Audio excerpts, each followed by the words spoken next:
Antarctica में साइंसदानों का एक ग्रुप बर्फ की खुदाई कर रहा है ताकि वो बुनियादी नमूने हासिल कर सके। ड्रिल नीचे जाती ही बर्फ फटना शुरू होती है और ड्रिल डूबने लगती है, लेकिन जैक और फ्रैंक इसे बचा लेते हैं। जैक नमूने हासिल करने के लिए छलांग लगाते हैं, मगर उनकी पीठ पे बर्फ टूट जाती है और वो गिर जाता है। खुशकिस्मती से वो पकड़ने के लिए कुल्हाड़ी का इस्तेमाल करने में कामयाब हो जाता है और उसके दोस्त इसे वापस लाते हैं ताकि ये देख सकें कि पूरी बर्फ की शेल्फ किस तरह टूट रही है। कुछ अरसे बाद जैक नई दिल्ली में ग्लोबल वार्मिंग पर अक़वाम मुत्तहिदा की कॉन्फ्रेंस में शिरकत करते हैं ताकि तमाम आलमी रहनुमाओं को बता सकें कि ज़मीन एक नए बर्फानी दौर से गुजरेगी जो सैयारे पर हर चीज़ को मुंजमद कर देगी। सियासतदानों का मानना है कि इस मामले में ज़्यादा खर्च होगा, जबकि अमूमी लोग मौसमियाती तब्दीली का मुजाहरा कर रहे हैं और एक रिपोर्टर बर्फबारी की तबसरा कर रहा। कॉन्फ्रेंस के बाद जैक टेरी से मिलता है, जो नेशनल ओशेंक में काम करता है। टेरी, जैक और स्कॉटलैंड के मॉनिटरिंग स्टेशन के एक मुलाजिम के बीच बात होती है, जिसमें एक बुआए दर्जा हरारत में कमी का मौजू होता है। टेरी वापस आने पर वो इस मौजू पर गौर नहीं करते। जापान में मामूली बारिश का दिन होता है, लेकिन अचानक बड़ी जालाबारी शुरू हो जाती है, जिससे गाड़ियां और इमारतें हलाक होती हैं और कुछ लोग भी हलाक हो जाते हैं। अमेरिका में नौलेनी तूफान सबसे ताकतवर तूफान है और बैन अल-अक़वामी खलाई स्टेशन पर सैकड़ों अफराद हलाक हो रहे हैं। जमीन के आसमान में बड़े तूफानों को देखकर लोग हैरान होते हैं। जैक का बेटा सैम अपने दोस्त ब्राइन और लोरा के साथ न्यूयॉर्क के लिए परवाज कर रहा है। सैम परवाज से डरता है और ज्यादा घबराता है जब जहाज तूफान में दाखिल होता है। पायलट ऐलान करता है कि शोरिश से गुजरेंगे और सब अपनी सीट बेल्ट्स बांधते हैं, जबकि झटके बदतर होते हैं और बैग गिरना शुरू हो जाता है। शक्र है कि ये नहीं चलता कि सैम को लगता है कि वो पकड़ा गया है। लोरा को हाथ छोड़ना पड़ा। जब वो न्यूयॉर्क पहुंचे, उन्होंने एक बड़े ग्रुप परिंदों को उड़ते देखा। ऐसा लगा जैसे कोई चीज से बचने की कोशिश कर रहे हो। खेतों और चिड़ियाघरों में जानवर भी खौफजदा नजर आ रहे हैं। सैम और दोस्त मुकाबले में शिरकत करते हैं और अच्छा काम करते हैं, लेकिन सैम को नोट की जरूरत होती है क्योंकि जेडी नामी एक लड़का लोरा को छेड़ता रहता है।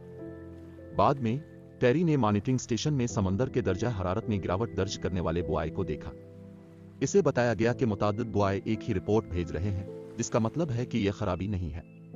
तेजी से बढ़ते नजरिया पर गौर करके टेरी ने फैसला किया कि इसने अपने नजरिया को फोन करके दूसरों को बताना चाहिए।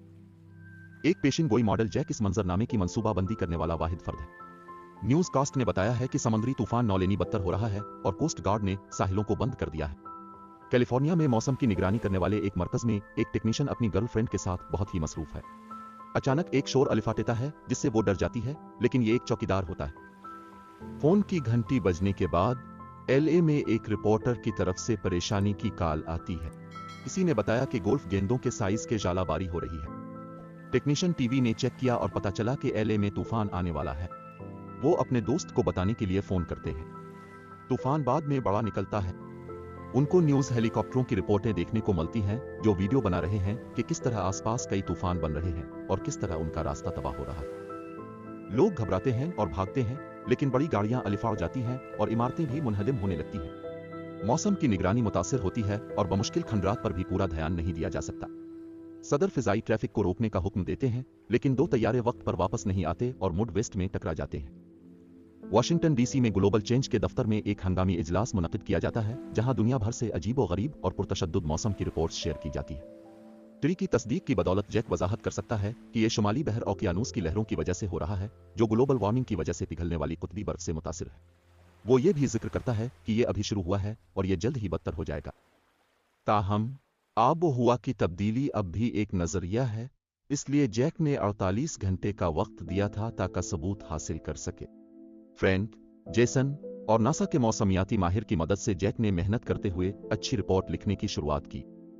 24 घंटों तक सोने के बाद उनकी टीम कामयाब होती है और उन्हें मालूम होता है कि नया बर्फानी दूर जमीन से टकराने में सिर्फ 6 से 8 हफ्ते बाकी।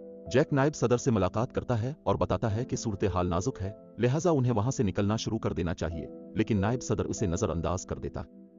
इस शदीद बर्फबारी ने शुमाली यूरोप में गुज़िश्ता 24 घंटों में रुकने का कोई इशारा नहीं दिया। बाजियाबी के लिए सर्च एंड रेस्क्यू टीम भेजी गई, लेकिन हेलीकॉप्टर्स तूफान की आंख में उड़ जाते हैं। जल्द ही हेलीकॉप्टर, आलात और ब्लेड जमना शुरू हो जाते हैं और वो गिरकर तबाह हो जाते हैं। सिर्फ एक पायलट जिंदा बच पाता है, लेकिन जैसे ही वो बाहर झांकता है, वो मौत के करीब है और टेरी ने जैक को वाकये की तफसीलात भेजी है। जैक के पास मजीद कुतोर कंप्यूटर होने की वजह से वो जमीन पर बनने वाले समुद्री तूफान की तशख़्ख़ुस करते हैं जो न्यूयॉर्क में नहीं होना चाहिए था। बारिश 3 दिन से हो रही है, तमाम ट्रेनें मनसूख हो चुकी हैं और सीनेटों से पानी निकल रहा है।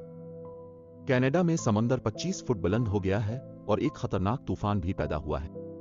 एक ट्रॉपिकल तूफान के बारे में मालूमात हैं और साम, इक़्तिदार और जे टीवी पर उसे देख रहे। जे भी अपने भाई को लेने के लिए ग्रुप ए की गाड़ी देने का फैसला करता है।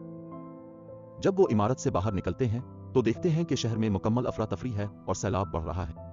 भेड़ियों को तलाश करने वाले मुलाजिमीन और मकामी अफराद फरार हो गए हैं, जबकि बहुत से लोग नेशनल लाइब्रेरी में छुपने के लिए भाग रहे हैं।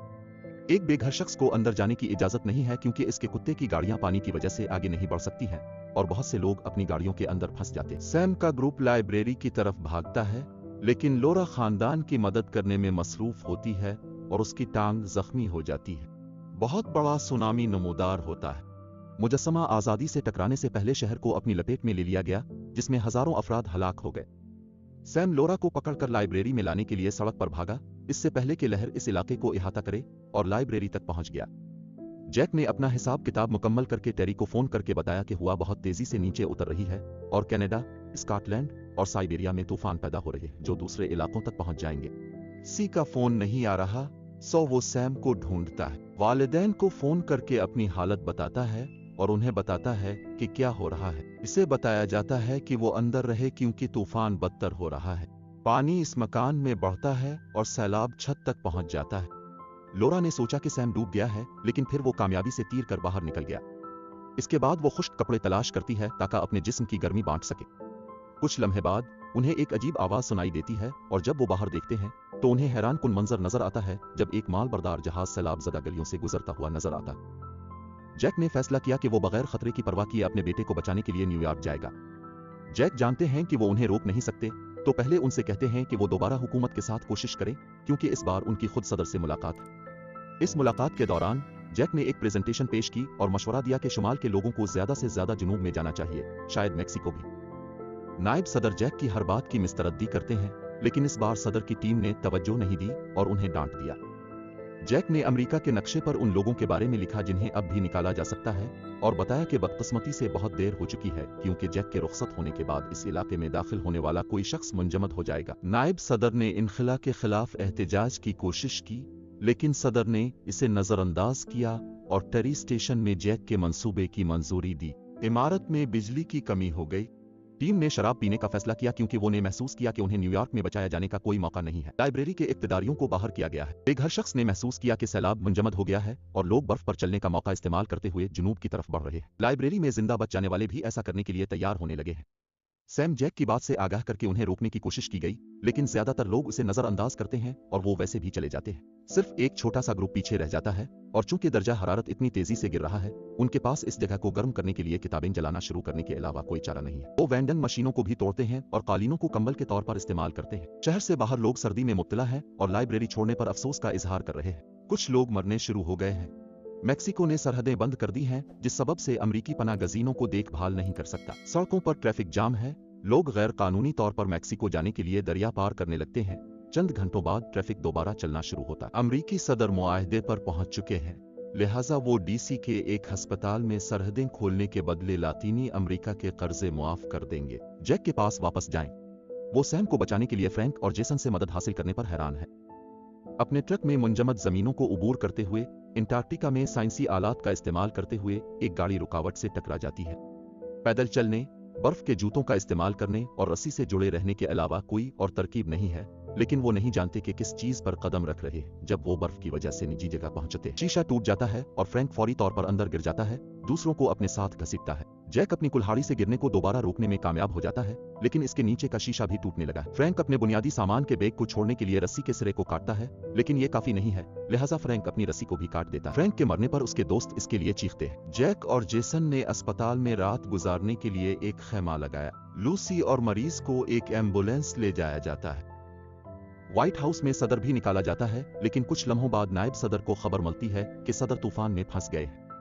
बैन अल-अक़वामी खलाई स्टेशन में खलाबाज देखते हैं कि एक बड़ा बादल सैयारे को ढांप रहा है और जेनेट को भेजने के लिए तस्वीर लेते हैं। उन्होंने पेश गोई की है कि कैनेडियन तूफान 1 घंटे में न्यूयॉर्क पहुंच जाएगा। तीनों तेजी से जहाज पर पहुंच जाते हैं। इस बात से बेखबर के चिड़ियाघर से फरार होने वाले भेड़िए इनकी खुशबू उठा रहे। सैम कॉरिडोर की खिड़की से बाहर जाता है और दीवार के अर्ध गिर्द चढ़ जाता है। वो इन्फर्मरी की खिड़की तोड़कर अंदर घुस जाता है, जहां अपने दोस्तों के लिए दरवाजा खोलता है और ब्रायन को पेंसिलीन मिल जाती है। सैम जल्दी वापस आना चाहता है, लेकिन ब्रायन और जे बताते हैं कि उन्हें खाना भी मिलना चाहिए। बावर्ची खाने में भेड़ियों ने उन पर हमला कर दिया और एक भेड़िया जेसन की टांग काटता है। सैम ने इसे सर पर मारा और दोस्त को भागने दिया। तूफान ने न्यूयॉर्क को ढांप लिया। टॉम भेड़ियों को कमरे से निकालने का मंसूबा बनाता है कि दोस्त दरवाजा बंद करते हैं जब वो खिड़की से बाहर दीवार को टूटा हुआ पहुंचता है।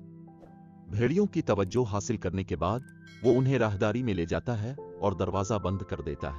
भेड़िए बावर्ची खाने तक पहुंचने की कोशिश करते हैं, लेकिन ब्रायन और जेडी पहले ही दरवाजे को बंद कर चुके हैं। उन्होंने सामान और जख्मी जेडी को कुश्ती पर डालकर उसे जहाज से बाहर खींच लिया। ब्रायन और सैम जेडी को लाइब्रेरी में ले जाते हैं, जहां वो गर्म कमरे में दाखिल होते हैं। ग्रुप तेजी से मुंजमद मंजरनामे पर आग को बहाल करने में काम करता है। जेसन थकावट की वजह से गिर जाता है और बर्फ में घसीटने पर फेंक दिया जाता। जब इसे तूफान की आंख लगती है तो वो फौरी तौर पर खुदाई शुरू करता है और जैक को भी बर्फ में गिरा देता है। कुछ घंटों बाद जेसन जागता है और देखता है कि जैक के खेमा आग में जल रहा है। वो आगे बढ़ना चाहता है, जेसन का इंतजार नहीं करना चाहता क्योंकि जैक को लगता है कि सैम ज्यादा देर तक जिंदा नहीं रह सकता। जैक और जेसन तूफान से गुजरते हैं और मुंजमद लाशों का सामना करना पड़ता है। वो सिर्फ रात के वक्त खेमे में सोने के लिए रुक जाते हैं और जैक का तबसरा है कि इंसानियत बर्फानी दौर में जिंदा है, लेकिन अगर वो अब से ज्यादा मोहतात नहीं है तो वो इस खेमे में जिंदा नहीं रह सकेंगे। बैन अल-अक़वामी खलाई स्टेशन ने यूरोप में फैलने वाले तूफान का नोट लिया और दोबारा जमीन पर वापसी का फैसला किया। जैक खेमे से निकलकर देखता है कि आसमान साफ हो गया। उनको और जेसन को न्यूयॉर्क पहुंचने में आसानी होती है।